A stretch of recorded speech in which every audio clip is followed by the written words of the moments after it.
Bon, mesdames, messieurs, bonsoir. Bienvenue dans cette aula de l'IDEAP qui nous accueille pour cette conférence organisée dans le cadre des activités du réseau des alumni SSP. Merci d'avoir fait le déplacement pour donner vie à cette conférence qui sera suivie par une table ronde à laquelle nous espérions nombreux et on vous voit nombreux, c'est réjouissant. Comme vous le savez peut-être, le réseau des alumni SSP existe depuis 2016. Sa vocation est celle de tenir et maintenir et nourrir le lien existant entre les anciens diplômés de la faculté des SSP. On le fait par l'organisation d'événements comme celui-ci, dans le but de trouver des thématiques et des questionnements sur des questions suffisamment transversales susceptibles d'intéresser toutes et tous les diplômés de la faculté. Et dans cette perspective, on estime également remplir notre mission en contribuant au débat public. Ce soir, il sera question de climat, environnement et durabilité, des thématiques ô combien d'actualité importantes, on le sait, d'autant plus à la lecture des résultats des dernières élections fédérales du week-end dernier. Je ne vais pas m'y attarder parce que je pense qu'on pourra y revenir tout à l'heure. Et dans le cadre de cette conférence, nous avons donc le plaisir de recevoir ce soir M.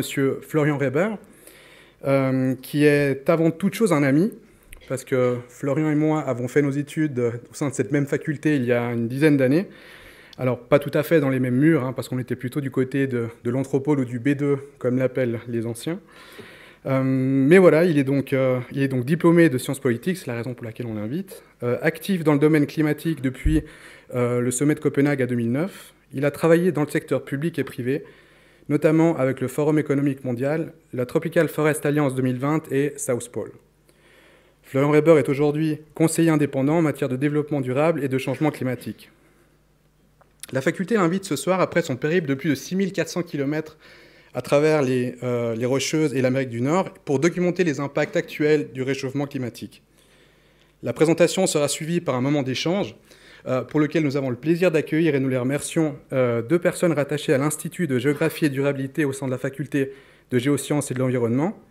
Madame Sophie Swatton, maître d'enseignement et recherche spécialisée en philosophie économique et durabilité, si je ne dis pas d'erreur, et M. Christian Hansperger, professeur en durabilité et anthropologie économique. La modération sera assurée par M. Johan Arifin, qui est professeur à l'Institut d'études politiques, spécialiste en relations internationales, écopolitique globale et politique du développement. La présentation va donc s'articuler en deux parties. Florian Weber, qui va prendre ma place au pupitre, nous présentera son récit documentaire qui lui a valu d'ailleurs plusieurs interventions à l'occasion de la dernière Climate Week à New York.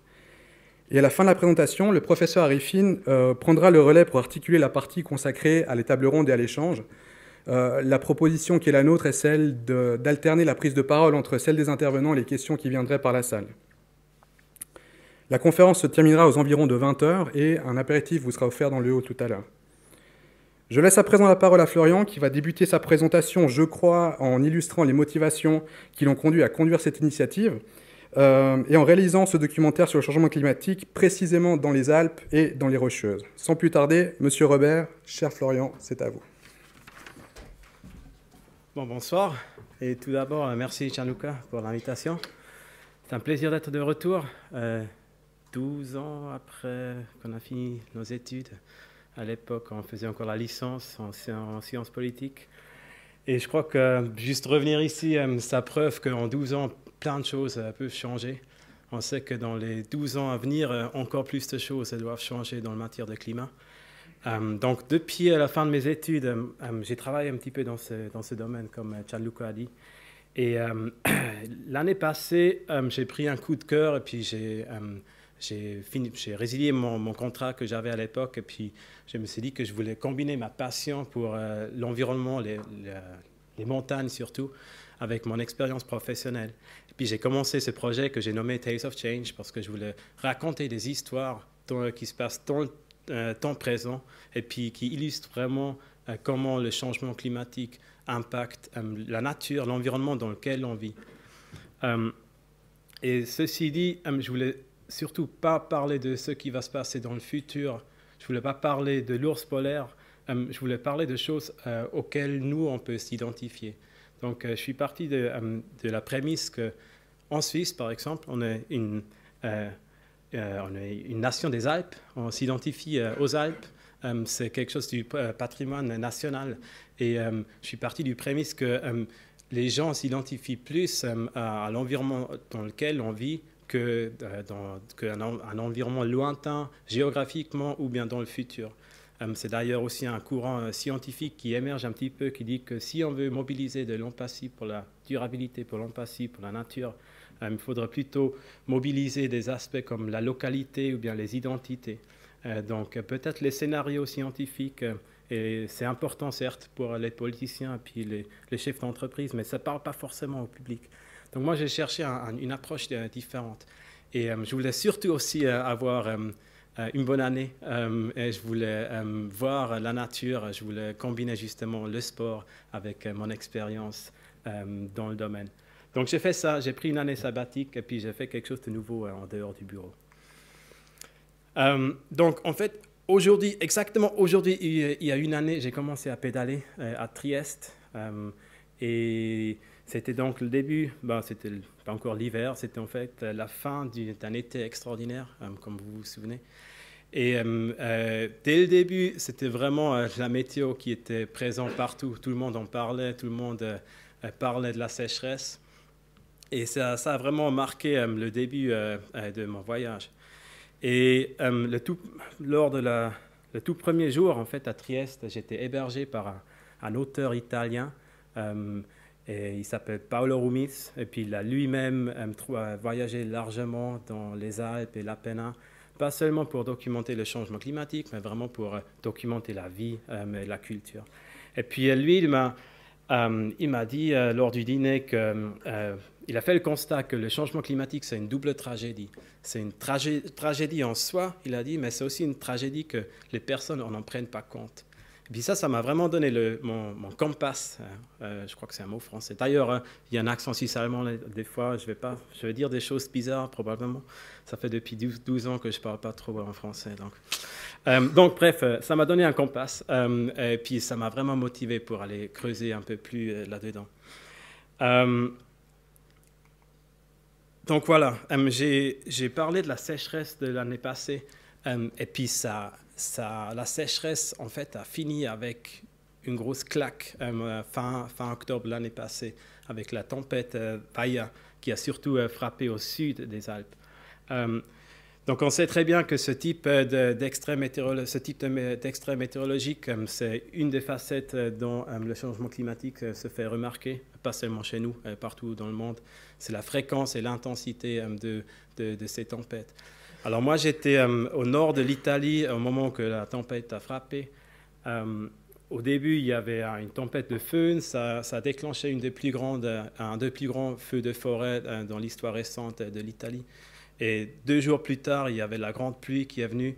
Il y avait une tempête encore plus grande. Il y avait 14 millions de d'arbres en Italie qui étaient déracinés. Y inclut les arbres de la forêt de Stradivari, qui est évidemment très fameuse. C'était toujours jusqu'à maintenant une des meilleures forêts pour construire des instruments comme des violons.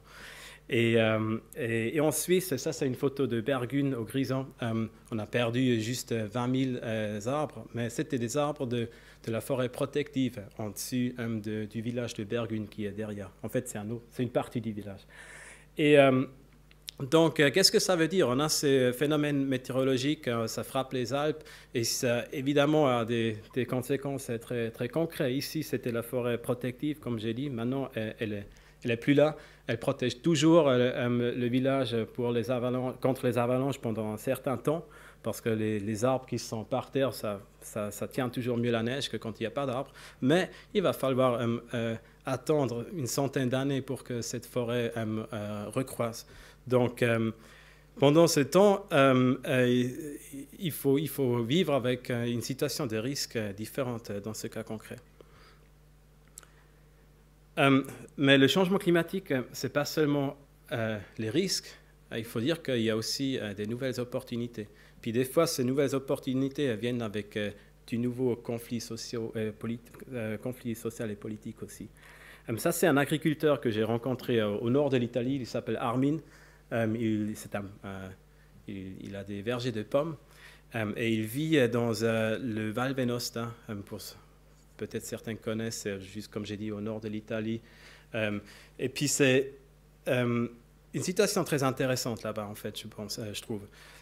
Alors, à cause du changement climatique, c'est maintenant possible de planter des pommiers plus en altitude. Et puis c'est un phénomène très récent. Il y a seulement 20 ans, il n'y avait que genre du blé. Maintenant, c'est possible de planter des pommes. C'est plus rentable. Et c'est surtout les paysans riches dans le bas du Valais qui ont acheté de la terre. Chose qui était rendue facile parce que les paysans qui vivaient en haut, ils étaient pauvres, ils voulaient partir de la vallée. C'était des structures de parcelles très petites. Donc en gros, c'était facile pour ceux qui ont l'argent pour acheter le territoire et les champs et puis changer l'économie. Alors maintenant, le résultat, c'est que dans toute la vallée, on n'a que des vergers de pommes.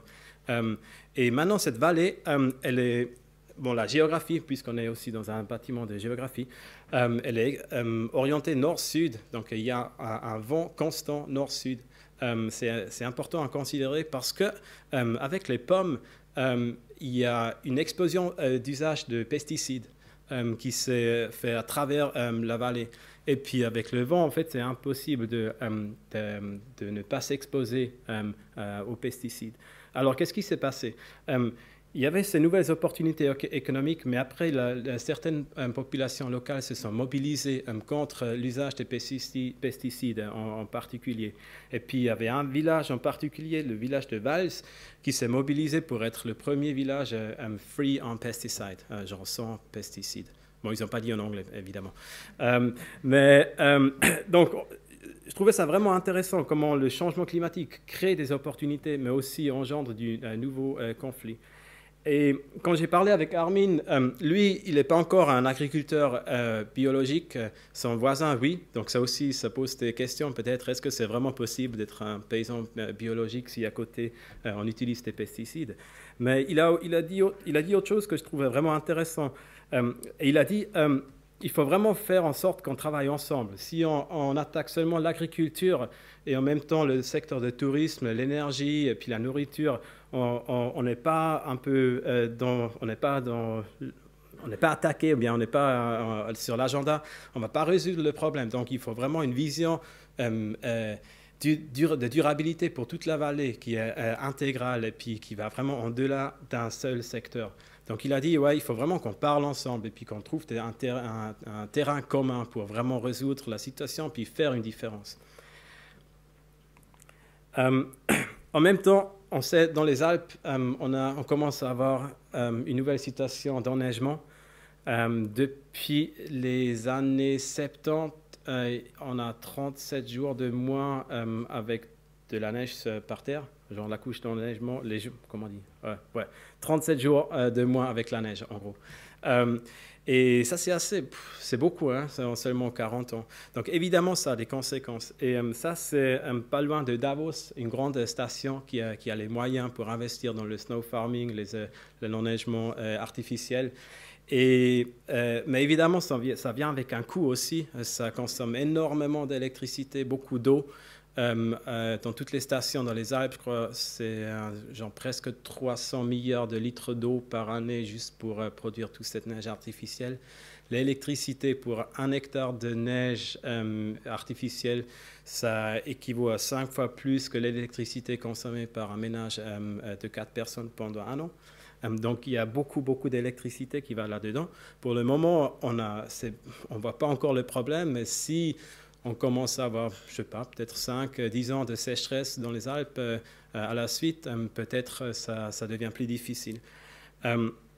Donc, ces stations comme Davos, ils investissent aussi dans d'autres technologies et puis certainement, on va continuer à devoir investir là-dedans.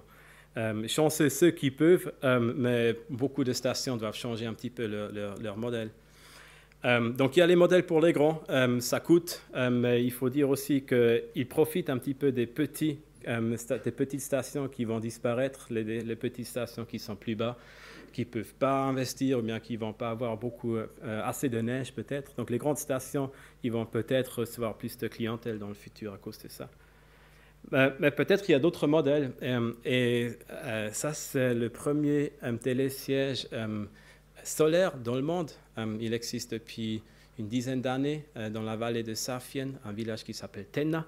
C'est évidemment du tourisme très petit, ce n'est pas pour du tourisme de masse, mais c'est un autre modèle, c'est du tourisme doux. Pour la communauté, ça donne aussi un peu de résilience économique puisqu'ils produisent leur propre électricité. Ils peuvent même vendre l'électricité dans le réseau, donc c'est vraiment aussi une source d'argent pendant toute l'année, pas seulement l'hiver. Et quand j'ai parlé avec eux, je trouvais ça intéressant. Moi, je trouvais ça fantastique comme petit projet. Et c'est innovateur. Ça ne va pas changer le monde, mais pour un petit village, ça montre quand même l'esprit d'innovation dans les montagnes aussi. Mais quand je leur ai demandé, quand je leur ai posé la question de comment ça s'est fait, ils ont quand même dit qu'il y avait pas mal d'opposition d'organisations environnementales qui se dérangeaient au fait qu'il y avait des panneaux solaires sur un télésiège et puis ça dérangeait le paysage. Donc, en Suisse, on a un système qui permet à beaucoup de voix d'être représentées. C'est probablement très important et puis il faut le valoriser. Mais des fois, c'est aussi, ça crée des situations surprenantes, disons. Alors après, j'ai continué à travers la Suisse, par Chamonix, et puis ça, c'est en dessus d'Ugine, pas loin de Chamonix, et puis en regardant vers Albertville. Et en fait, on ne peut pas voir Albertville parce que c'est couvert dans le smog. Je crois que c'était le 21 novembre 2018, et puis c'était une des pires journées du mois concernant la pollution. Vous habitez ici dans la région, je pense que vous connaissez la situation à Chamonix, c'est une des pires régions en France pour la pollution. Ce n'est pas seulement lié, évidemment, ce n'est pas directement lié au changement climatique, mais c'est un des défis de la vallée. Et quelles sont les causes de la pollution? D'une part, encore, c'est la géographie, c'est la forme de la vallée. Et puis, il y a le Mont Blanc, il y a le vent qui ne peut pas passer, donc il n'y a pas de circulation de vent. Il y a évidemment aussi les chauffages de bois, qui on peut dire, c'est bien pour le climat peut-être, ce n'est pas du pétrole, mais il y a les particules fines, puis évidemment, ça crée de la pollution. Mais il y a aussi le trafic qui passe par le tunnel du Mont Blanc. Qui est une grande source, et puis l'industrie lourde en bas à Passy. Et il paraît qu'il y avait une période quand tout d'un coup la situation s'est améliorée, la pollution était moins, même des plantes sont revenues autour de l'entrée du tunnel. Les pierres n'étaient pas noires, mais avaient leur couleur originale. Et puis c'était après l'incident tragique au tunnel, il y a peut-être une vingtaine d'années, quinzaine d'années, il y avait un feu et puis le tunnel était fermé pendant 3 ans. Puis ces 3 ans, c'était suffisant pour certaines plantes pour revenir. Je trouve que ça montre aussi si on change, à quelle vitesse la nature peut quand même revenir et puis se recréer. À Chamonix, j'ai aussi parlé avec un ami qui est un guide de montagne. Et puis, si on se rappelle de la chaleur de l'année passée, il m'a beaucoup parlé de la situation au Mont Blanc, où peut-être vous avez entendu aussi dans les presses, il y avait 2 effondrements dans la chaîne du Mont Blanc qui étaient assez importants. C'était des routes de climbing, comment on dit? L'escalade, merci. Voilà, qui n'existe plus. C'est pas la fin du monde, mais c'est dommage. Il y avait des crevasses qui se sont ouvertes à 4600 mètres d'altitude au Mont Blanc, chose qu'on n'a jamais encore vue. Et surtout, il y a beaucoup plus de monde qui veulent monter le Mont Blanc. Alors, il y a une situation plus dangereuse à cause du changement climatique et en même temps, il y a de plus en plus de monde qui veulent grimper cette montagne parce que c'est la plus haute en Europe. Donc, si on combine ces 2 facteurs, il y a encore des risques qui se créent et puis il y a une situation assez intenable maintenant au Mont Blanc de temps en temps. Donc, voilà. C'est la dernière photo que j'ai des Alpes et après, il s'est quand même passé des choses intéressantes. notamment l'émergence des Gilets jaunes. C'était justement à l'époque quand je suis entré en France. Et puis on se souvient, c'est une des raisons, pas la seule, mais une des raisons à la fin, c'était quand même aussi les politiques de Paris pour une nouvelle taxe sur le pétrole, ou bien le gaz, comme diesel. L'essence, merci. Et c'était une goutte en trop. Puis ça montre justement aussi comment c'est important d'avoir des politiques justes aussi pour adresser le climat et puis pas trop simplistes. Et en parlant de ça, je vais changer de continent et donc aller vers l'Amérique du Nord où j'ai fait un deuxième voyage cet été. J'ai commencé en fin juin en Vancouver et évidemment, comme vous voyez là, je ne maîtrise pas très bien Google Maps et puis il y a plein de... L'alphabet, il n'est pas vraiment comme on l'apprend à l'école. Mais donc, j'ai fait un deuxième tour et c'était la même idée, documenter les impacts présents et puis vraiment voir, vraiment toujours avoir l'idée dans la tête.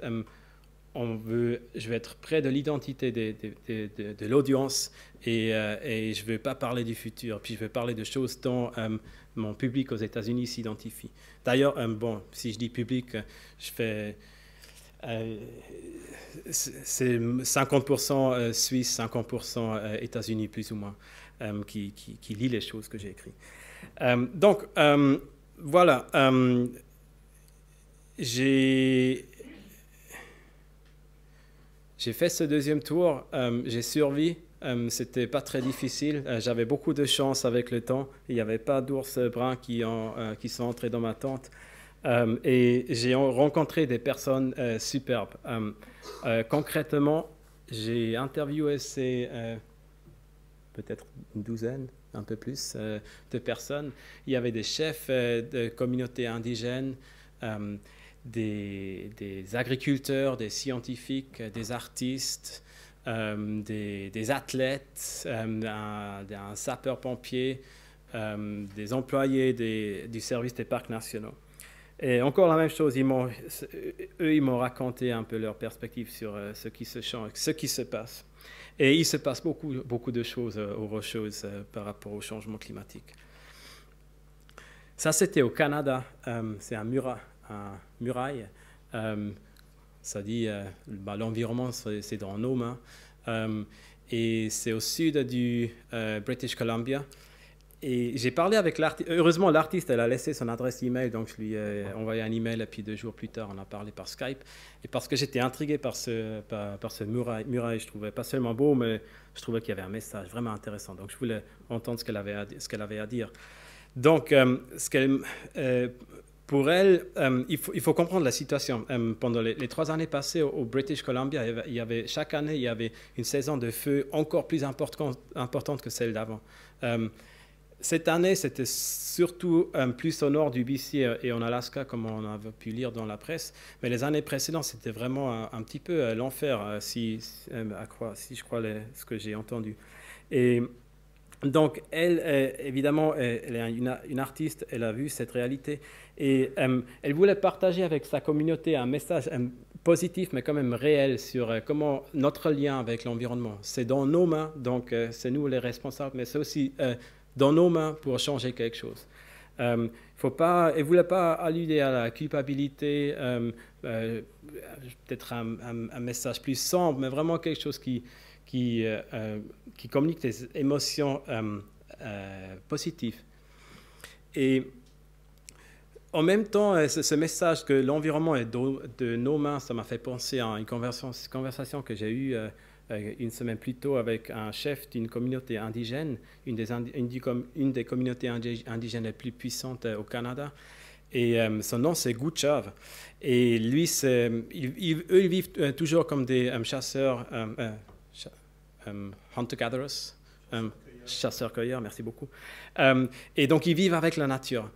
Et puis, lui, il m'a dit, s'il y en a la moitié de la population mondiale qui n'a jamais encore vu Donc, autre chose qu'un environnement humain, il ne faut pas s'étonner qu'on n'a pas vraiment l'intérêt pour protéger la nature. On ne comprend pas très bien, on vit pas avec la nature, il a dit. Donc, cette déconnexion des sociétés modernes avec le monde naturel, pour lui, c'était une des causes principales. Certes aussi une réflexion spirituelle et émotionnelle sur notre connexion avec la nature, chose dont je pense ça devient beaucoup plus important d'y réfléchir. Vraiment, comment on vit en tant que société moderne, comment on vit avec la nature. Quand on est toujours dans la ville, on voit rien de ce qui se passe dans la nature, on voit presque rien des conséquences du changement climatique. Ou bien disons que c'est beaucoup plus facile de le voir si on sort de la ville. Et dans les Rocheuses, comme chez nous, une des conséquences les plus importantes, c'est qu'il y a moins de neige. Chez nous, comme j'ai dit, c'était 37 jours depuis les années 70. Là-bas, c'est 30. Ça, c'est dans un parc national qui s'appelle Glacier National Park au Montana. Et puis là-bas, il y a un endroit qui s'appelle Many Glaciers. Aujourd'hui, on devrait peut-être l'appeler Mini Glaciers parce qu'il n'y a plus beaucoup de glaciers là-bas. À l'époque, il y avait encore 150, maintenant c'est 25. Et puis les estimations conservatrices des scientifiques estiment que vers 2030, il n'y aura plus de glaciers dans le parc. Encore, on peut dire que c'est dommage, mais il y a des conséquences réelles en aval sur les écosystèmes, sur les poissons, sur le risque de feu. Et surtout, à cause de tout ça, il y a des nouvelles réalités, des nouveaux risques économiques très concrets. Donc, je veux parler un peu plus de ça. Donc, ça, c'est la Yellowstone River. C'est un endroit assez fameux dans le parc. Derrière moi, il y avait peut-être une centaine de touristes. Donc la rivière, elle a dû être fermée à la pêche il y a quelques années parce que les truites natives de là-bas ne pouvaient plus, elles sont devenues trop vulnérables pour faire to cope with the fishing of the locals. Sorry for that. Donc, c'était trop de stress la pêche pour les poissons. Puis c'était trop de stress parce que déjà l'eau est trop chaude. Il y avait aussi beaucoup d'hybridation avec des espèces invasives. Donc la truite native, elle est moins faite. Et comme mesure conservatrice, il fallait fermer il fallait fermer la rivière sur 200 km, donc énorme. Et évidemment, il fallait faire ça pendant l'été, la haute saison pour le tourisme, pour la pêche. Et puis, il faut comprendre que les Américains, ils adorent tout ce qui est pêche et puis la chasse et tout ça. Concrètement, au Wyoming, pardon, non, au Montana, il y a 7 milliards de consumer spending pour les activités type recreation. Et il y a 71 000 personnes qui travaillent dans le secteur. C'est plus que les 50 000 personnes qui travaillent dans le secteur du charbon. Et donc, c'est assez important. Et donc, si on doit fermer une rivière à la pêche, on ferme toujours aussi un secteur de l'économie. Donc, oui, ces changements climatiques et écologiques ont des impacts économiques très réels déjà maintenant.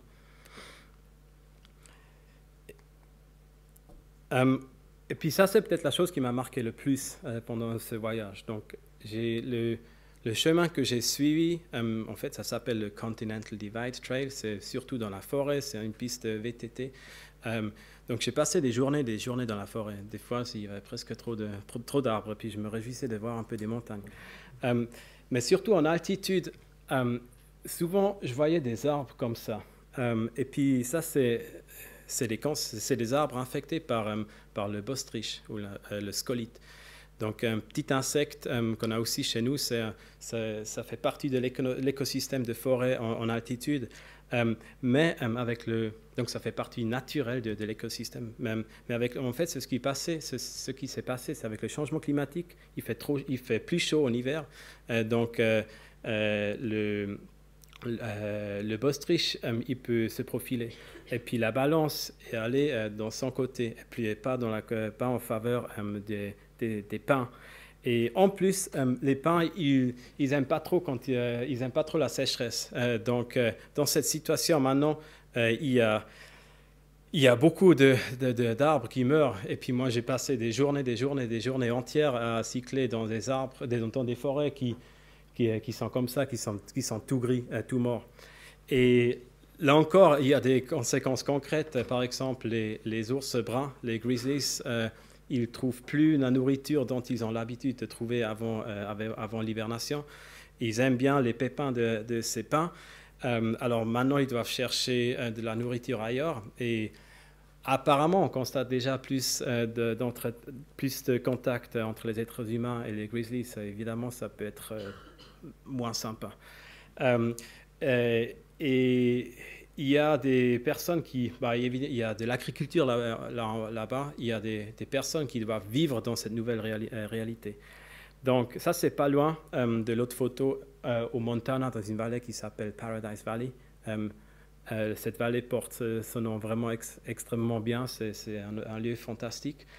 Et là-bas, j'ai parlé avec des agriculteurs et des ranchers qui doivent vivre avec cette nouvelle réalité, cohabiter avec les grizzlies et aussi produire, non?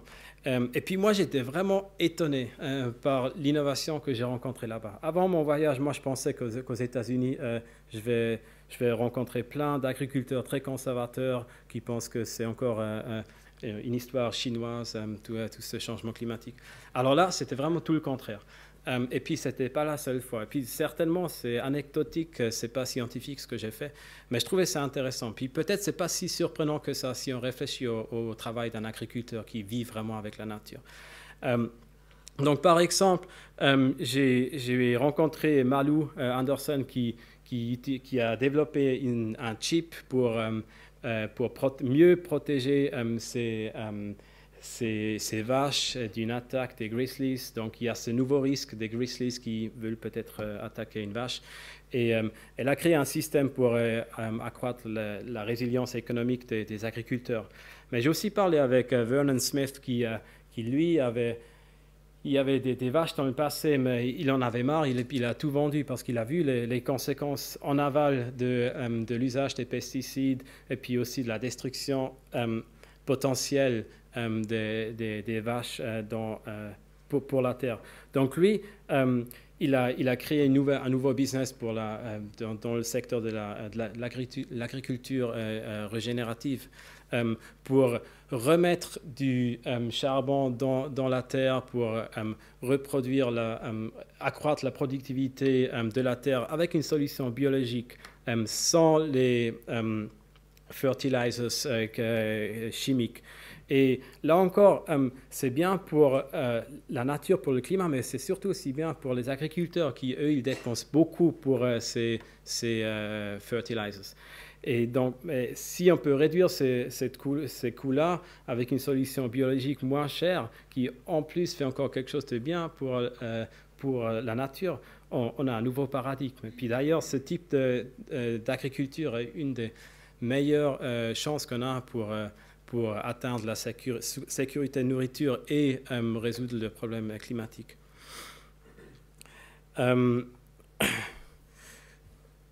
Donc, j'ai parlé aussi du risque de feu. Et ça, pendant les 3 années passées, c'était vraiment une nouvelle réalité presque aux États-Unis. Et ça, c'est au Montana. À l'époque, en 2011, c'était un méga fire, comme ils l'ont appelé aux États-Unis. Bon, ils aiment bien les grands mots, mais c'était vraiment grand. Et là encore, comme j'ai dit avant, il y avait les conséquences. C'est lié aussi au manque de neige. C'est lié au fait que les étés commencent plus tôt. Il y a moins d'eau dans les rivières. Les plantes fleurissent plus tôt. Et puis vers mi-été, tout est sec, en gros. Au moins, c'était comme ça. Si on regarde les statistiques. Cette année, c'était beaucoup, beaucoup mieux. Donc, il y a cette nouvelle réalité. Et quand j'ai parlé avec Chris à Denver, qui est un sapeur-pompier, il a vraiment aussi insisté sur le fait que lui, il voit ce que la science dit, il le voit premièrement, mais il a aussi parlé de la pression politique et du facteur humain que lui, il rencontre dans son travail quotidien pour abattre le feu. Et en fait, pour faire court, souvent on n'utilise pas le feu comme genre une partie intégrale de l'écologie, mais on bat le feu pour protéger des valeurs privées comme la terre agricole ou bien des belles maisons. Et si on fait ça, peut-être, oui, on protège la propriété privée, mais l'année prochaine, quand il y aura peut-être un nouveau risque de feu, il y aura plus d'arbres qui n'ont pas été attaqués par le feu de manière naturelle. Donc, en gros, encore, il y a le risque qui s'accroît à cause de ces comportements politiques et humains. Et certes aussi, il y a un trend que de plus en plus de monde veulent aller vivre dans la nature. Donc, il faut les éduquer. Il faut bien que les gens comprennent qu'on vit dans un environnement de risque. Et ça paraît logique, mais en fait, ce n'est pas si facile que ça, parce que l'attitude des personnes qui veulent habiter là-bas, c'est des personnes très indépendantes, qui cherchent une vie tranquille, sans autorité. Donc, pour eux, c'est difficile de travailler dans ce type d'environnement. Bon, pour finir, parce que je pense que j'ai fait un peu trop longtemps. Bon, ça, c'est aux États-Unis aussi. Ce n'est pas un désert, mais c'est des dunes. Et juste en tant que réflexion, peut-être quelques points pour finir. Moi, tout d'abord, je trouve c'est un grand privilège de pouvoir voyager lentement. C'est un grand privilège pour vraiment voir la nature. Et c'est bon, personnellement, pour moi, c'est un choix personnel que j'ai fait. Je comprends très bien que pas tout le monde aime faire du vélo, bien faire des grandes marches. Mais je trouve qu'il y a vraiment de la valeur là-dedans pour essayer de sortir un petit peu de ses habitudes et puis aller voir un petit peu ce qui se passe dans la nature. Et puis juste sortir des schémas habituels qu'on a dans la vie quotidienne dans la ville. J'étais vraiment aussi étonné par le nombre d'innovations que j'ai rencontrées à l'échelle rurale. On pense toujours que la Silicon Valley va nous donner toutes les solutions dont on a besoin, puis souvent peut-être aussi dont on n'a pas besoin. Mais si on regarde les chiffres, en fait, il y avait une étude cette année qui montre que la Silicon Valley a beaucoup de problèmes à investir dans le type de solutions dont on a besoin pour adresser le changement climatique, parce que les coûts sont très différents que les coûts si on développe encore une nouvelle app ou autre chose. Donc, il n'y a pas énormément d'argent, d'investissement qui va dans les solutions climatiques au Silicon Valley. Par contre, c'est vraiment encore ce que j'ai vu dans le secteur agricole au Montana. Il n'y a pas beaucoup de coûts et puis il y a des études qui disent que encore ce type d'agriculture régénérative, ça peut être jusqu'à 15, peut-être même 20% de la solution pour le CO2. Pour finir, et puis peut-être on va aussi parler de ça après, moi je trouvais intéressant de comment parler avec les gens de cette thématique du changement climatique, surtout aux États-Unis. Puis j'ai fait une observation que ça aidait vraiment pas si on parlait trop vite de politique, parce qu'aux États-Unis, on a vraiment ce chasme entre les républicains, les démocrates, et si on commençait à parler genre de la nouvelle New Green Deal, tout d'un coup, tout le monde fait même. Si on parlait, par exemple, avec des personnes vraiment plutôt simples à l'échelle rurale, juste des changements qu'on observe, et puis la nécessité d'en faire quelque chose, et puis comment les saisons étaient différentes il y a 20 ans, on avait déjà du terrain commun, donc on pouvait, à partir d'une observation commune ou bien aussi d'un intérêt commun pour la nature, par exemple avec les pêcheurs, on pouvait genre bâtir un argument qui n'était pas un argument genre